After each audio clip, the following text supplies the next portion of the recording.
crafty friends, WTF. It's Andrea from Prairie Sky DIY, your Stampin' Up! Demonstrator in Manitoba, Canada.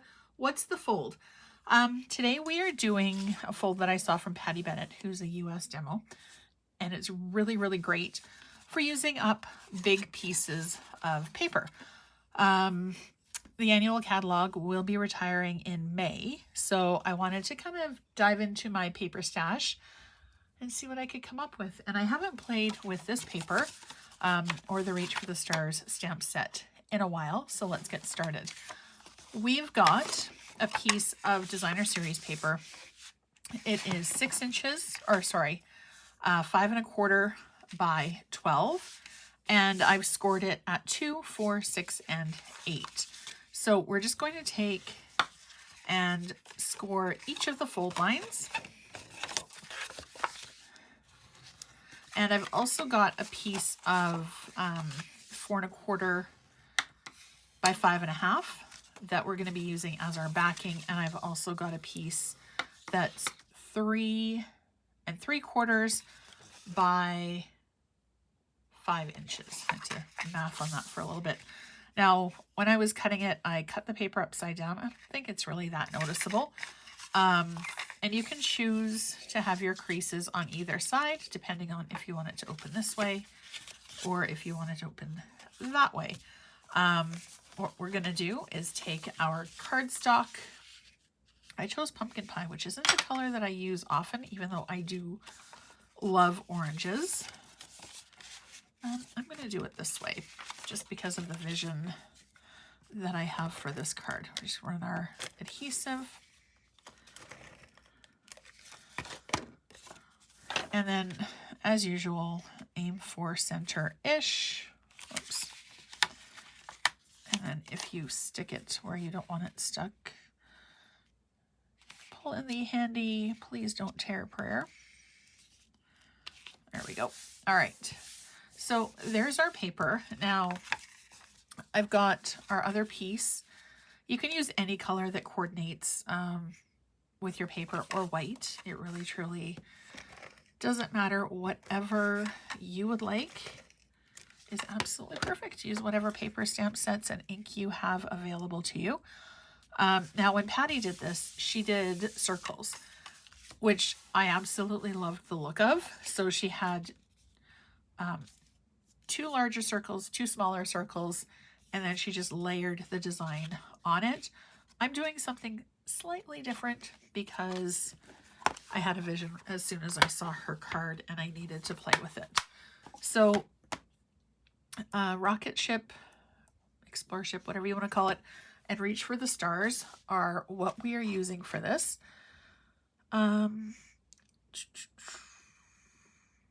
We are going to do the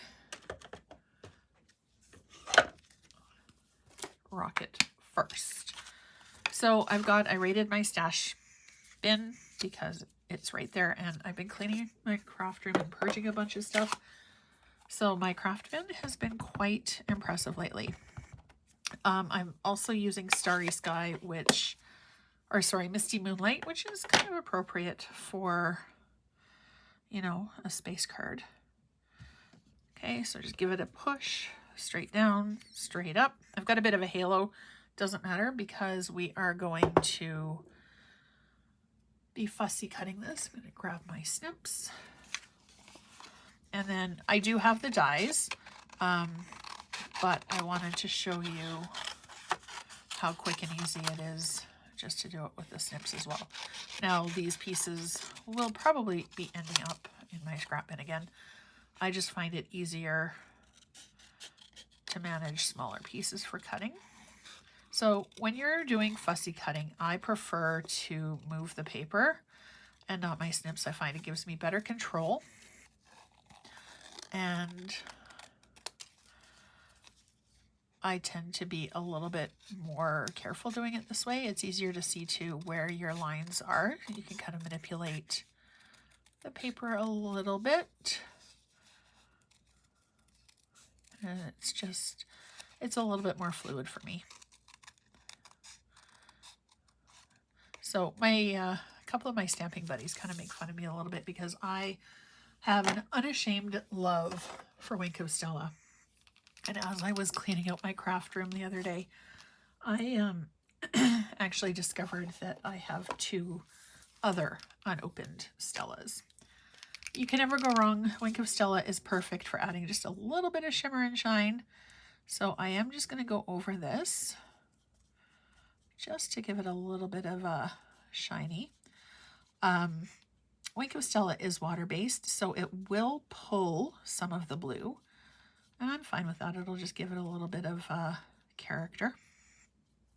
A little bit of color on the white. And I'm just going over this very quickly because we want max shine, but we also want it to be done. I love creating, but I also think that when you're creating, sometimes you just want to spend hours and hours on a card, and other times you just want it to be quick. And I think that crafting should be attainable and achievable for everybody, so I like to show it both ways. So what we're going to do for this one is put our rocket ship on, but we're only going to adhere it to part of our card because we want our circle and our sentiment to kind of be ahead of it a little bit. So if we tucked it down, we wouldn't really be able to see it that much. Excuse me. So what I want to do actually is figure out the placement for my circle first, and then we're going to go ahead and figure out our placement for our rocket ship. So I think I'm going to tuck it in a little bit closer. So I'm just going to do a couple of strips. If you wanted to pop it up on dimensionals, you absolutely could. Now these were cut out, the circles were cut out with the dies from the matching dies with the Reach for the Stars stamp set. All right, so there's our sentiment. Just make sure that you don't have any adhesive sticking that'll stick your card together. And then we're just going to figure out where we're going to put our rocket. You want to make sure that it's still within your frame so that you can close your envelope when it's done. I think I'm just going to do right there. So I'm just going to adhere the wings, or the wing, one of the wings, singular. And then, I don't know, do I want it to go on an angle or do I want it to be straight? Actually, I think on an angle looks kind of cool.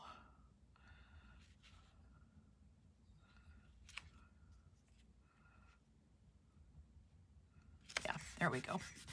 And just give it a push down. So now when you open it, you've got both pieces, and there's the top view. So now we're going to do our sentiment. I did pull out a couple of pieces of pumpkin pie as well, and I am going to stamp the sentiment in the same color.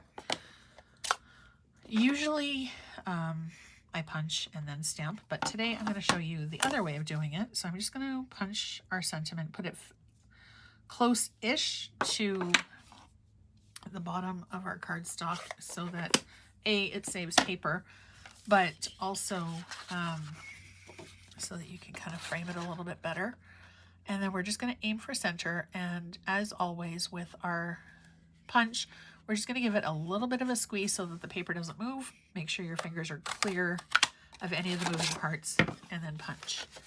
And, oh, actually, I have an idea for this one for next week. Or maybe later this week. We'll see how this week goes. Okay, so we're just going to grab this and a couple of dimensionals. And just pop it up just to give it a little bit of interest and dimension.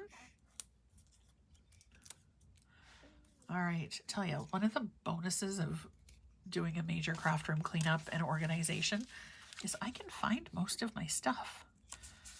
Knew where my dimensionals were. Take your pick is right here. Tell ya, it's almost like I know what I'm doing today. All right, so I'm just waiting for some of the putty to extrude. All right, there we go. So when I twist it for it to come out, then I like to twist it back to stop it so that it doesn't keep coming out. The heat is on in my craft room right now and it's a little toasty. So I don't want it to keep going. And then I'm just going to do, I usually do odd numbers, but today, oh, all right, well, 2 of the medium size, 2 of the large, and I think I'm going to do, I think we're good. I think 4 works on this card today. So there is our 2, 4, 6, 8 card completely finished. It's really quite simple to put together. If you wanted to, you could add strips of designer series paper on the 2 inside panels, so you've got a little bit more room to write. So there's the WTF for today. I hope you've enjoyed this tutorial. And as always, if you have any questions, please don't hesitate to reach out. I am happy to help and answer any questions that you have. And don't forget to hop over to Facebook and check out my free crafters community, Prairie Sky Crafters. Thank you so much for watching, and I hope you have a great rest of your day. I'll see you again soon.